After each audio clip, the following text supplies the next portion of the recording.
Yes. মৰমৰ ছাত্ৰ-ছাত্ৰীসকল, আজি তোমালোকক মই বুৰঞ্জী বিষয়ৰ এটা ক্লাছ কৰিব বিচাৰিছো। তোমালোকৰ বুৰঞ্জী বিষয়ৰ যিখন কিতাপ আছে তাতে তোমালোকৰ টোটেল 3টা তোমালোকৰ পাৰ্ট আছে, ক অংশ, খ অংশ আৰু ক অংশ। এতিয়া গ অংশৰ যিটো 11 নম্বৰ যিটো চেপ্টাৰ তোমালোকৰ উপনিবেশবাদ আৰু গ্ৰাম্য সমাজ চৰকাৰী মহাপেক্ষানা, তাৰ ওপৰত সেই চেপ্টাৰটোৰ এটা মই তোমালোক ক্লাছ কৰিব বিচাৰিছো। ঠিক আছে, এতিয়া তোমালোকে হায়াৰ ছেকেণ্ডাৰী ফাৰ্ষ্ট ইয়েৰ পাইছিলা শিল্প বিপ্লৱ। এতিয়া ইংলেণ্ডত কি হৈছিলে, শিল্প বিপ্লৱ আৰম্ভ হৈছিল। ঠিক আছে, ইংলেণ্ডত শিল্প বিপ্লৱ আৰম্ভ হোৱাৰ পিছত তাত যথেষ্ট পৰিমাণে কি হৈছিলে, বস্তু উৎপাদন কৰা হৈছিলে। গতিকে যিবিলাক বস্তু তাত উৎপাদন কৰা হৈছিল সেই বস্তুসমূহ তেওঁলোকক যথেষ্ট পৰিমাণে তাত উৎপাদন হৈছিলে, আৰু যিবিলাক ৰাহি হোৱা যিবিলাক বস্তু সেইবিলাক তেওঁলোকে কি হৈছিলে, পৃথিৱীৰ বিভিন্ন ঠাইত কি হৈছিলে তেনেকৈ বিক্ৰী কৰিবৰ কাৰণে গৈছিল। ইয়াৰ ফলত সেই ইউৰোপৰ বিভিন্ন দেশে ভাৰতৰ উপৰিও বিশ্বৰ বিভিন্ন ঠাইত কি হৈছিল, তেওঁলোকে উপনিবেশ প্ৰতিষ্ঠা কৰিছিল। ঠিক আছে, আৰু আমাৰ ভাৰততো আহি পেলাই কি হৈছিলে, ব্ৰিটিছসকলে কি হৈছিলে, উপনিবেশবাদ প্ৰতিষ্ঠা কৰিছিল। গতিকে উপনিবেশবাদ কি, যেতিয়া কোনো এখন দেশে আন এখন দেশৰ ওপৰত গৈ অৰ্থনৈতিকভাৱে শোষণ কৰিবলৈ আৰম্ভ কৰে। ঠিক আছে, যেতিয়া অৰ্থনৈতিক শোষণ কৰে আৰু সেই দেশখনৰ যিটো অৰ্থনৈতিক যিটো ব্যৱস্থা, সেই ব্যৱস্থা তেওঁলোকে নিজৰ অধীন কৰি লয়, তাক কি বুলি কোৱা হয়, উপনিবেশবাদ বুলি কোৱা হয়। যেনেকে ব্ৰিটিছসকল ভাৰতলৈ আহিছিলে, ভাৰতৰ তেওঁলোকে অৰ্থনৈতিক ব্যৱস্থা সম্পূৰ্ণৰূপে তেওঁলোকে নিজৰ হাতলৈ লৈ গৈছিলে। গতিকে আমাৰ ভাৰতখন কি আছিলে, ব্ৰিটিছৰ উপনিবেশ আছিলে বা উপনিবেশবাদ আছিল। নিশ্চয় বুজি পাইছে উপনিবেশবাদ মানে কি, যেতিয়া কোনো এখন দেশে আন এখন দেশত গৈ সেই দেশখনৰ অৰ্থনৈতিক অৱস্থাটো সম্পূৰ্ণৰূপে নিজৰ হাতলৈ লৈ যায়, আৰু দেশখনক যেতিয়া তেওঁলোকে অৰ্থনৈতিকভাৱে শোষণ কৰিবলৈ আৰম্ভ কৰে, তাক কি বুলি কোৱা হয়, উপনিবেশবাদ বুলি কোৱা হয়। এতিয়া ব্ৰিটিছসকলে ভাৰতলৈ আহিছিলে কেতিয়া, তেওঁলোক আহিছিলে 680 তেওঁলোক ভাৰতলৈ আহিছিলে, আৰু ভাৰতলৈ আহি তেওঁলোকে কি হৈছিলে, ভাৰতৰ যি অৰ্থনৈতিক অৱস্থা, সেই অৰ্থনৈতিক অৱস্থা তেওঁলোকে সম্পূৰ্ণৰূপে নিজৰ হাতলৈ লৈ যাবলৈ সক্ষম হৈছিল। ঠিক আছে, 1757 তোমালোকে নিশ্চয় জানা পলাচী যুদ্ধ হৈছিলে। সেই পলাচী যুদ্ধৰ পিছৰ পৰা ব্ৰিটিছসকলে কি কৰিছিলে, ভাৰতৰ যি অৰ্থনৈতিক অৱস্থা, ভাৰতৰ শাসনভাৰ তেওঁলোকে নিজৰ হাতলৈ দিবলৈ সক্ষম হৈছিল। আৰু পৰৱৰ্তী সময়ত কি হৈছিলে, 1858 কি হৈছিলে, ভাৰতৰ শাসন ব্যৱস্থা ইংলেণ্ডৰ ৰাণীৰ হাতেৰে কি কৰা হৈছিলে, শাসন মানে আৰম্ভ কৰা হৈছিল। এতিয়া আহিলে সাম্ৰাজ্যবাদ।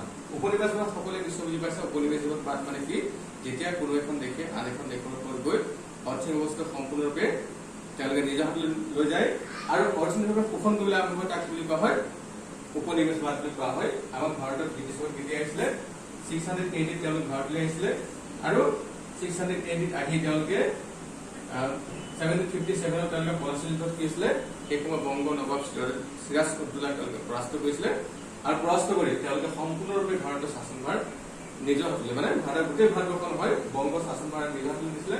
আৰু পৰৱৰ্তী সময়ত ইখনত যে সিখন ৰাজ্যকে ধৰি প্ৰায় ভাৰতৰ বহুখিনি ঠাই তেওঁলোকে নিজৰ হাতলৈ নিবলৈ সক্ষম হৈছিল। আৰু সেইকাৰণে পৰৱৰ্তী সময়ত কি কৰা হৈছিলে, 1858 ভাৰতৰ শাসনভাৰ সম্পূৰ্ণৰূপে ইংলেণ্ডৰ ৰাণীৰ জৰিয়তে কি কৰা হৈছিলে, শাসন কৰিবলৈ আৰম্ভ কৰা হৈছিল। এতিয়া সাম্ৰাজ্যবাদ মানে কি, এতিয়া যেতিয়া কোনোবা এখন দেশে যুদ্ধ বা অন্য উপায়েৰে বেলেগ দেশৰ ৰাজনৈতিক ক্ষমতা হস্তগত কৰিব বিচাৰে, তেতিয়া তাক কি কোৱা হয়, সাম্ৰাজ্যবাদ বুলি কোৱা হয়। গতিকে তোমালোকে নিশ্চয় বুজি পাইছে, সাম্ৰাজ্যবাদ মানে কি, যেতিয়া এখন দেশে আন এখন দেশৰ ওপৰত যুদ্ধ নাইবা অন্য উপায়েৰে ৰাজনৈতিক কৰ্তৃত্ব স্থাপন কৰে, তাক কি কোৱা হয়, সাম্ৰাজ্যবাদ বুলি কোৱা হয়। যুদ্ধ বা অন্য উপায়েৰে, যেনেকৈ আমাৰ ভাৰতত ব্ৰিটিছসকলে বিভিন্ন উপায় দিছিলে, তেওঁলোকে সাম্ৰাজ্যবাদ প্ৰতিষ্ঠা কৰিছিল। গতিকে এতিয়া আহে তোমালোকৰ এই চেপ্টাৰত আটাইতকৈ গুৰুত্বপূৰ্ণ বস্তুটো হ'ল চিৰস্থায়ী বন্দোবস্ত। আটাইতকৈ গুৰুত্বপূৰ্ণ অংশ হ'ল চিৰস্থায়ী বন্দোবস্ত।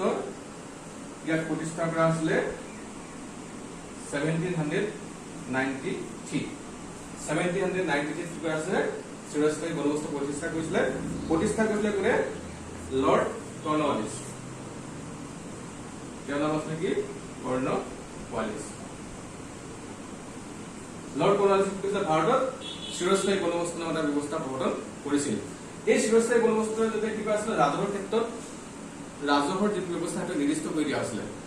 যিহেতু চিৰস্থায়ী বন্দোবস্তৰ আগত ভাৰতৰ ৰাজহৰ ক্ষেত্ৰত কোনো সুনিৰ্দিষ্ট কোনো নীতি নিয়ম নাছিলে, সেইকাৰণে কি হৈছিলে মানে লৰ্ড কৰ্ণৱালিছক ভাৰতৰ ৰাজহ সংঘৰ সম্পৰ্কত এটা নিৰ্দিষ্ট ব্যৱস্থা গ্ৰহণ কৰিবৰ কাৰণে কোনে কৈছিলে ইংলেণ্ডৰ পৰা তেওঁ জনোৱা হৈছিলে।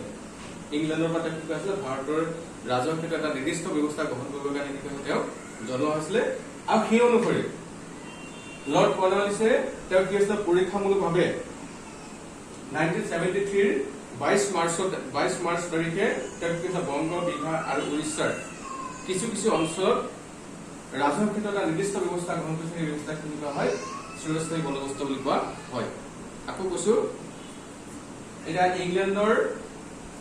ইংলেণ্ডৰ মানে শাসনকৰ্তাৰ নিৰ্দেশক্ৰমে লৰ্ড কৰ্ণৱালিছে কি কৈছিলে ৰাজহৰ ক্ষেত্ৰত ভাৰতৰ ৰাজহ সংঘৰ ক্ষেত্ৰত এটা নিৰ্দিষ্ট ব্যৱস্থা প্ৰৱৰ্তনৰ কাৰণে 1793 চনৰ 22 মাৰ্চ তাৰিখে কি হৈছিলে বংগ, বিহাৰ আৰু উৰিষ্যাৰ কিছুমান অঞ্চলত ৰাজহৰ ক্ষেত্ৰত এটা নিৰ্দিষ্ট ব্যৱস্থা গ্ৰহণ কৰিছিলে। আৰু সেই নিৰ্দিষ্ট ব্যৱস্থাটো কি কোৱা হয় চিৰস্থায়ী বন্দোবস্ত বুলি কোৱা হয়। বুজি পাইছা নিশ্চয়? চিৰস্থায়ী বন্দোবস্ত মানে কি আচলতে ৰাজহৰ ক্ষেত্ৰত গ্ৰহণ কৰা এটা নিৰ্দিষ্ট ব্যৱস্থা। আৰু এই নিৰ্দিষ্ট ব্যৱস্থা কোনে প্ৰৱৰ্তন কৰিছিলে লৰ্ড কৰ্ণৱালিছে 1793 প্ৰৱৰ্তন কৰিছিলে। ক'ত প্ৰৱৰ্তন কৰিছিলে প্ৰথমতে বংগ, বিহাৰ আৰু উৰিষ্যাৰ কিছু অঞ্চলত তেওঁ কি হৈছিলে এই ব্যৱস্থা তেওঁ গ্ৰহণ কৰিছিল। এতিয়া চিৰস্থায়ী বন্দোবস্তৰ প্ৰধান ব্যৱস্থাসমূহ কি কি? চিৰস্থায়ী বন্দোবস্তৰ 1 নম্বৰ ব্যৱস্থাটো হ'ল কি এতিয়া এই ব্যৱস্থা অনুসৰি কি আছিলে জমিদাৰসকলক মাটি গৰাকী হিচাপে তেওঁলোকক ধৰা হৈছিলে আৰু তেওঁলোকে যিমান দিনলৈকে খাজনা দি থাকিব পাৰিব সিমান দিনলৈকে তেওঁলোকে কি হৈ থাকিব মাটি ভোগ কৰি থাকিব পৰা তেওঁলোকে ক্ষমতা প্ৰদান কৰা হৈছিল। এতিয়া 2 নম্বৰতে কি কোৱা আছে 2 নম্বৰতে জমিদাৰ চৰকাৰক দিব লগা খাজনা বছৰ নিৰ্দিষ্ট দিনত কি কৰা চৰকাৰী কোষাগাৰত জমা দিয়াৰ ব্যৱস্থা গ্ৰহণ কৰা হৈছিল।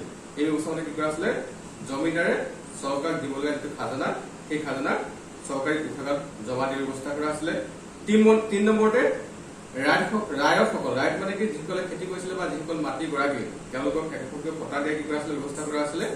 আৰু 4 নম্বৰতে 1973 কৰ্ণৱালিছে কি কৈছিলে দিব লগা ৰাজহৰ পৰিমাণ 34 পাউণ্ড হিচাপে তেওঁ নিৰ্ধাৰণ কৰিছিল। গতিকে এইকেইটা হ'ল চিৰস্থায়ী বন্দোবস্তৰ প্ৰধান ব্যৱস্থা। আৰু এটা আছে কি জমিদাৰসকলে সংগ্ৰহ কৰা মুঠ খাজনাৰ 10/9 তেওঁলোকে কি পাৰিছিলে তেওঁলোকে নিজৰ হাতত ৰাখিব পাৰিছিল। মানে তেওঁলোকে কেৱল মাত্ৰ এভাগে ৰাখিব পাৰিছিল, বাকী তেওঁলোকে কি কৰিছিলে কোম্পানী দিব লগা হৈছিল। এইখিনি হ'ল চিৰস্থায়ী বন্দোবস্তৰ প্ৰধান ব্যৱস্থা। 1 নম্বৰ ব্যৱস্থাটো বুজি পাইছা মানে তেওঁলোকক মাটিৰ যিটো তেওঁলোকে খাজনা পুৰাই থাকিব তেতিয়ালৈকে তেওঁ জমিদাৰী লাভ কৰিছিলে। আৰু তেওঁলোকে বছৰ নিৰ্ধাৰিত এটা দিনত কি হৈছিলে চৰকাৰী কোষাগাৰত খাজনা দিয়া নিয়ম কৰা হৈছিলে। 3 নম্বৰে ৰাইজসকলক একোখনকৈ খাজনা দিয়াৰ ব্যৱস্থা কৰা হৈছিলে। আৰু 1973 কৰ্ণৱালিছে দিব লগা যিটো ৰাজহ সেই ৰাজহ তেওঁ নিৰ্ধাৰণ কৰিছিলে কিমান 34,000 পাউণ্ড। আৰু জমিদাৰসকলে সংগ্ৰহ কৰা মুঠ খাজনাৰ 10/9 তেওঁলোকে কাক দিব লগা আছিলে চৰকাৰক দিব লগা আছিলে, অৰ্থাৎ এভাগ জমিদাৰসকলে তেওঁলোকে নিজে ৰাখিব পাৰিছিল। গতিকে এইখিনি ব্যৱস্থা কি কৰা আছিলে চিৰস্থায়ী বন্দোবস্তৰ মতে কৰা হৈছিল। এতিয়া চিৰস্থায়ী বন্দোবস্তৰ ইতিবাচক আৰু নেতিবাচক দুটা দিশ আছিলে। ইতিবাচক মানে হ'ল ভাল দিশ আৰু নেতিবাচক হ'ল মানে কি বেয়া দিশ। এতিয়া আমি প্ৰথম আলোচনা কৰো নেতিবাচক দিশসমূহ কি কি। এতিয়া চিৰস্থায়ী বন্দোবস্তৰ ফলত চৰকাৰে পাব লগা যি ৰাজহ সেই ৰাজহ নিৰ্ধাৰিত আছিলে। ইয়াৰ ফলত চৰকাৰে কি কৰিব পাৰিছিলে উন্নয়নমূলক আঁচনিসমূহ তেওঁলোকে গ্ৰহণ কৰিব পাৰিছিল। এতিয়া 2 নম্বৰতে কি আছিলে 2 নম্বৰতে এই ব্যৱস্থাৰ ফলত জমিদাৰসকল যিহেতু মাটি গৰাকী হৈ পৰিছিলে গতিকে মাটি গৰাকী হৈ পৰাৰ কাৰণে তেওঁলোকে কি কৰিব পাৰিছিলে মাটি উৎপাদনশীলতাৰ ওপৰত তেওঁলোকে কি কৰিব পাৰিছিলে গুৰুত্ব দিব পাৰিছিল। আৰু 3 নম্বৰতে জমিদাৰসকল যিহেতু মাটি গৰাকী হৈ তেওঁলোকে স্বীকৃত হৈছিলে গতিকে সেই জমিদাৰসকল চৰকাৰৰ এটা ধনী শ্ৰেণীৰ আনুগত্য তেওঁলোকে লাভ কৰিবলৈ সক্ষম হৈছিল, মানে চৰকাৰৰ তেওঁলোকে আনুগত্যত চলিবলৈ সক্ষম হৈছিল। আৰু ভূমিৰ ৰাজত্ব তেতিয়া কি কৰা হ'ল, নিৰ্দিষ্ট হ'ল, তেতিয়া চৰকাৰে কি কৰিব পাৰিছিলে, তেওঁলোকে শাসন সুদৃঢ় কৰাৰ ক্ষেত্ৰত কি হৈছিলে, কিছুমান সহায় হৈছিলে, মানে তেওঁলোকে বিভিন্ন উন্নয়নমূলক কামত পইচা কি কৰিব পাৰিছিলে, খৰচ কৰিব পাৰিছিল। আৰু ভূমি ৰাজত্ব যিহেতু নিৰ্ধাৰিত কৰি দিয়া হ'ল, গতিকে আগতে চৰকাৰে কিছুমান বিষয়া কি কৰিছিলে, ৰাজহ সংগ্ৰহ কৰিবৰ কাৰণে দায়িত্ব দিছিলে, গতিকে সেই যিখিনি বিষয়া আছিলে সেই বিষয়াখিনি কি কৰিব পাৰিছিলে, এতিয়া তেওঁলোকে বেলেগ কামত তেওঁলোকে যোগদান কৰিব পাৰিছিল। কাৰণ আগতে ভূমি ৰাজহ সংগ্ৰহৰ কাৰণে ব্ৰিটিছে কিছুমান বিষয়া নিযুক্ত কৰিছিলে, যিহেতু সেই বিষয়াসকল এতিয়া কি হৈছিলে, তেওঁলোকৰ কোনো কাম নাইকিয়া হ'ল, কাৰণ ভূমি ৰাজহ নিৰ্দিষ্ট আছিলে, জমিদাৰসকলে ভূমি ৰাজহ দিবই, গতিকে সেই বিষয়াসকলে কি কৰিব পাৰিছিলে, তেওঁলোকে অন্য কিছুমান কামত মানে কি কৰিব পাৰিছিলে, জড়িত কৰিব পাৰিছিলে নিজকে। তাৰপিছত 6 নম্বৰতে চিৰস্থায়ী বন্দোবস্তৰ ফলত যিহেতু কৃষকৰ পৰা ৰাজহৰ যিটো ব্যৱস্থা সেইটো নিৰ্ধাৰিত কৰি দিয়া আছিলে, গতিকে তেওঁলোকে কি কৰিব পাৰিছিলে, কৃষকসকলৰ আৰ্থিক অৱস্থা তেওঁলোকে যিবোৰ কৰকাটো সংগ্ৰহ কৰিছিলে সেইসমূহ তেওঁলোকে কৰিছিলে অন্য কামত তেওঁলোকে মানে খৰচ কৰিব পাৰিছিল। গতিকে এইটা হ'ল কি চিৰস্থায়ী বন্দোবস্তৰ ইতিবাচক দিশ। ইতিবাচক মানে তেওঁলোকে নিশ্চয় বিচাৰ ভাল দিশ। 1 নম্বৰতে কি, যিহেতু তেওঁলোকৰ ভূমি ৰাজহ নিৰ্দিষ্ট আছিলে, গতিকে ভূমি ৰাজহ নিৰ্দিষ্ট হোৱাৰ কাৰণে তেওঁলোকে উন্নয়নমূলক কামৰ ক্ষেত্ৰত পইচাবিলাক তেওঁলোকে মানে কি কৰিব পাৰিছিলে, খৰচ কৰিব পাৰিছিলে। আৰু মাটিৰ উৎপাদনশীলতাৰ ওপৰত জমিদাৰসকলে গুৰুত্ব দিছিলে, কাৰণ জমিদাৰসকল নিজে কি আছিলে, মাটিৰ গৰাকী আছিলে। 3 নম্বৰতে জমিদাৰসকল যিহেতু মাটিৰ মালিক হিচাপে স্বীকৃত হৈছিলে, আৰু সেই শ্ৰেণীটো ব্ৰিটিছৰ আনুগত্যৰ ওপৰত নিৰ্ভৰশীল আছিলে, মানে ব্ৰিটিছৰ লগত তেওঁলোকৰ কি আছিলে, এটা অতি ঘনিষ্ঠ সম্পৰ্ক তেওঁলোকে আহিছিলে, গতিকে তেওঁলোকে বিভিন্ন সমস্যাসমূহ ব্ৰিটিছৰ লগত তেওঁলোকে ক'ব পাৰিছিল। 4 নম্বৰতে ভূমি ৰাজহ নিশ্চিতিয়ে ব্ৰিটিছৰ শাসন ব্যৱস্থাই কি কৰিছিলে, সুদৃঢ় কৰাৰ ক্ষেত্ৰত সহায় কৰিছিল। 5 নম্বৰতে যিহেতু ভূমি ৰাজহ নিৰ্দিষ্ট আছিলে, ভূমি ৰাজহ সংগ্ৰহ কৰিবৰ কাৰণে কোনো বেলেগ বিষয় নালাগে, জমিদাৰসকলে নিজে সংগ্ৰহ কৰি চৰকাৰ দিছিলে, গতিকে চৰকাৰী যিবিলাক বিষয়া আগতে ভূমি ৰাজহ সংগ্ৰহৰ লগত জড়িত আছিলে, এতিয়া তেওঁলোকে কি কৰিব পাৰিছিলে, অন্যান্য বেলেগ কামত তেওঁলোকে নিজকে নিয়োজিত কৰিব পাৰিছিল। আৰু চিৰস্থায়ী বন্দোবস্তৰ ফলত কি হৈছিলে, কৃষকসকলৰ পৰা ভৱিষ্যতে বৰ্ধিত হোৱা ভূমি ৰাজহৰ বাটটো বন্ধ হৈছিলে। আগতে কি হৈছিলে, যিহেতু নিৰ্দিষ্ট এবিঘা মাটি কিমান ৰাজহ দিব লাগে নিৰ্দিষ্ট কৰি দিছিলে, গতিকে তেওঁলোকে কেতিয়াও কৃষকৰ পৰা কোনেও অধিক হাৰত কি কৰিব পৰা নাছিলে, খাজনা ল'ব পৰা নাছিল। বৰ্ধিত হাৰত কোনো কৃষকে খাজনা দিবলৈ পৰা নাছিল, কাৰণ তেওঁলোকৰ ৰাজহ কি আছিলে, নিৰ্ধাৰিত আছিল। এতিয়া হ'ল নেতিবাচক দিশৰ বিষয়ে আলোচনা কৰিছিলো। যদিও তোমালোকে পাইছা ভাল দিশখিনি আছে, কিন্তু ইতিবাচক দিশতকৈ নেতিবাচক দিশসমূহ বেছি আছিল।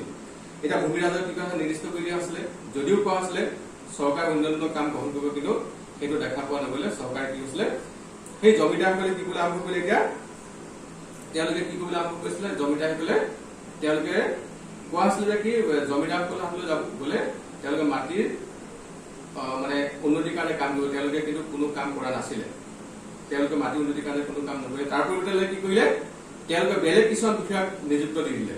সেই বেলেগ বিষয়াসকলে কি কৰিলে, তেওঁলোকে কৃষকৰ পৰা অধিক হাৰত তেওঁলোকে কি হৈছিলে, খাজনা আদায় কৰিবলৈ সক্ষম হৈছিল। ফলত কৃষকৰ কোনো অৱস্থা নহল, উন্নতি নহলে, আৰু তেনেকে মাটিৰো কোনো উন্নতি নহলে। ঠিক আছে, এতিয়া ভবা আছিলে কি কৃষক মানে ৰাজহ এটা নিৰ্ধাৰিত হাৰত চৰকাৰে কি কৰিব পাৰিব, ৰাজহ সংগ্ৰহ কৰিব পাৰিব বুলি এটা ধাৰণা কৰা হৈছিলে, কিন্তু সেইটো সম্পূৰ্ণৰূপে কি হৈছিলে, মিছা প্ৰতিপন্ন হৈছিলে। কাৰণ কি হৈছিলে,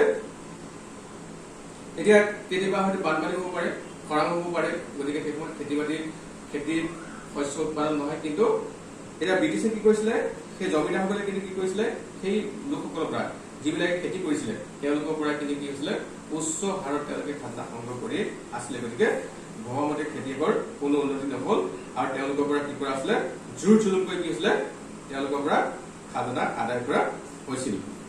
আৰু কৃষকৰ নিৰাপত্তা আৰু সুৰক্ষাৰ কাৰণে তেওঁলোকে কোনো ধৰণৰ ব্যৱস্থা গ্ৰহণ কৰা নাছিল।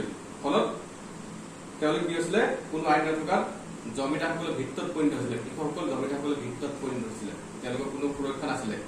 ঠিক আছে, আৰু খাজনা পৰিশোধ কৰিব নোৱাৰাৰ কাৰণে বহুতো জমিদাৰ দিছিলে, তেওঁলোকৰ জমিদাৰী নিলামত গৈছিলে। গতিকে তেওঁলোকে আগতে ভোগ কৰা যিখিনি জমিদাৰী ব্যৱস্থা সেইখিনি তেওঁলোকৰ তাৰ পৰা তেওঁলোক সম্পূৰ্ণৰূপে কি হৈছিলে, তেওঁলোক বঞ্চিত হ'ব লগা হৈছিল, কাৰণ তেওঁলোকৰ ভূমি নিলামত গুচি গৈছিলে। নিলামত যোৱা মানে কি, নিলামত যোৱালৈকে সেই খাজনা বেলেগ কোনোবাই কিনি লৈছিলে, গতিকে তেওঁলোকৰ জমিদাৰী কি হৈছিলে, নিলামত গুচি যোৱাৰ ফলত তেওঁলোকৰ কোনো লাভ হোৱা নাছিল। তাৰপিছত লাষ্টত কি, একেবাৰে শেষত জমিদাৰসকলে কি হৈছিলে, তেওঁলোকে জোৰদাৰ তাৰপিছতে এই শ্ৰেণীবিলাকৰ পৰা তেওঁলোকে কি হৈছিলে তেওঁলোকে প্ৰকাশ পত্ৰত ল'ব লগা হৈছিলে আৰু প্ৰকাশ পত্ৰত ল'ব লগা হোৱাৰ কাৰণে তেওঁলোকৰ কি হৈছিলে যথেষ্ট মানে কি হৈছিলে তেওঁলোকৰ অসুবিধা হৈছিল গতিকে এইখিনি হ'ল নেতিবাচক দিশ এতিয়া নেতিবাচক দিশটো হ'লে নিশ্চয় বুজি পাইছে তোমালোকে টাইম খুব শ্বৰ্ট মানে 15 মিনিটৰ ভিতৰত ক্লাছ কৰিব লাগিব ঠিক আছে বুজি পাইছা নিশ্চয় বস্তুখিনি মই নেক্সট ক্লাছ পুনৰ কিছু ৰিভাইজ কৰিম